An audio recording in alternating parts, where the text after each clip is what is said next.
ഒരു മെസ്സേജും ഇതാക്കുന്നില്ല. 10 ആളുണ്ടായിട്ട് ഞാൻ മിണ്ടുന്നില്ല.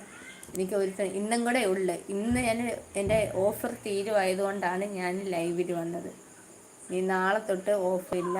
അതുകൊണ്ട് കുറച്ച് നാളത്തേക്ക് ഇനി റീചാർജ് ചെയ്യുന്നില്ല. എന്തിനാണെന്ന് ഞാനും നോക്കട്ടെ. എന്തിനു വേണ്ടിയിട്ട് റീചാർജ് ചെയ്യണം? റീചാർജും ചെയ്ത് വെറുതെ ആ കാശ് കൊണ്ടെങ്കിൽ വല്ലതും കഴിക്കാം. ശരീരം അങ്ങോട്ടൊന്ന് നോക്കട്ടെ.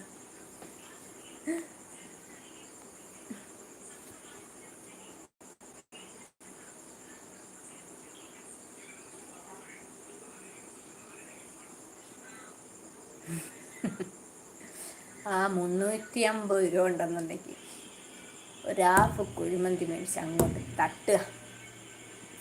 ഇങ്ങനെ നെറ്റിനകത്ത് കളിച്ചുകൊണ്ടിരിക്കാതെ. റീചാർജ് ചെയ്തില്ലെങ്കിൽ സിം കട്ടായിപ്പോകും. ആരെങ്കിലുമൊക്കെ ഫോണിൽ നിന്ന് ആരെങ്കിലും വിളിക്കണമെന്നുണ്ടെങ്കിൽ വിളിക്കാം. നമ്മളെ ആരും അന്വേഷിക്കാനില്ലാത്തതുകൊണ്ട്